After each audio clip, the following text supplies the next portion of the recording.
JaiShaun Isom was 24 years old. He was shot multiple times while leaving for work on April the 4th, 2024, near the intersection of Schoolcraft and Virgil St on Detroit's northwest side.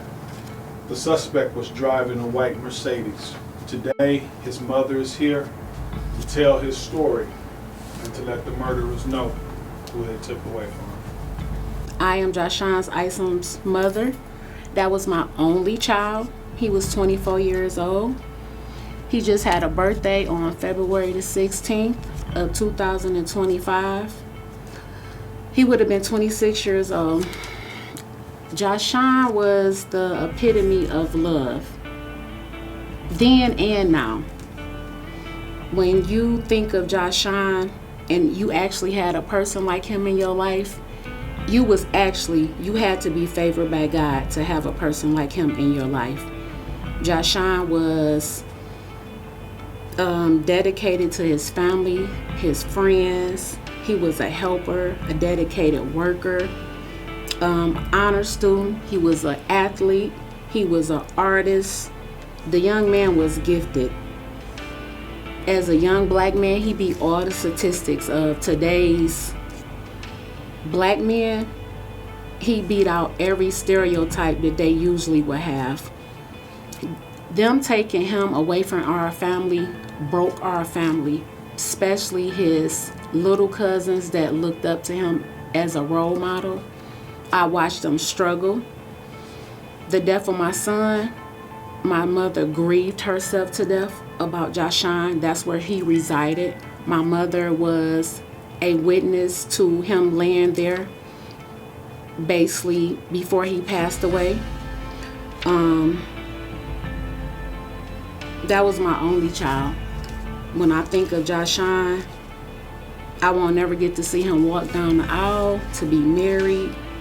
I won't never see him to live to his full potential, which God graced him. The boy definitely was a blessing.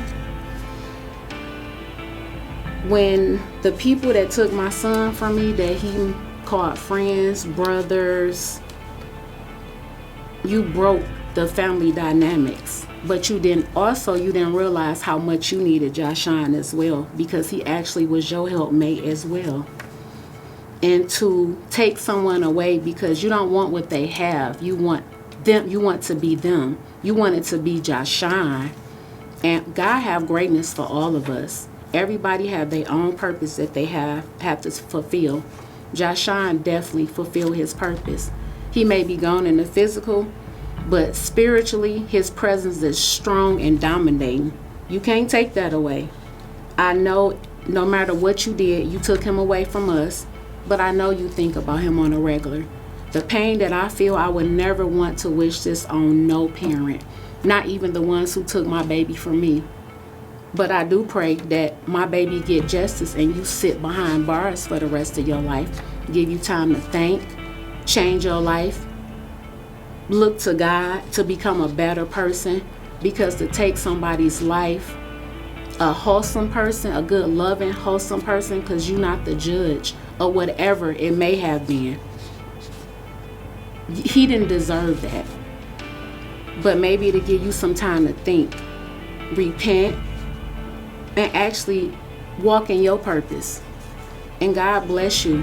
And to the parents that raised these monsters, you got to do better. Our community, we got to do better. The not speaking up, not saying anything. I would really hate for death to show up at your door and you feel the emptiness that his father, his grandmother, his aunties, his uncles, his cousins, JaiShaun had plenty people that love him. The grief that I'm watching them all go through.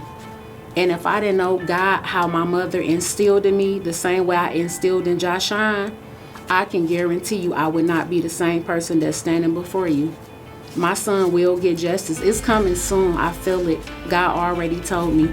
I'm a woman in God. I'm going to stand on faith. I'm walking boldly in faith. You took something away.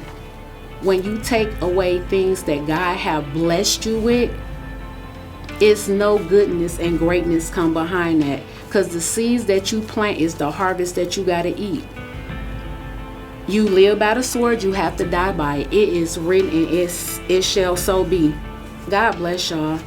I don't want to talk nobody ears off, but our community definitely got to be better. Do better at raising your children. Make them honorable, wholesome men, because that's definitely what JaiShaun was. Bless y'all, and I pass this around. We got to do better as a community, because it starts within us. It's not so much about DPD, it's about us, our community, not saying anything. You want to get your lick back. I'm going to let God get my lick back, because he hit way harder than I do. And I'm a witness myself, it hurt real bad too when he got a whoop on you. Y'all be blessed and be careful out here.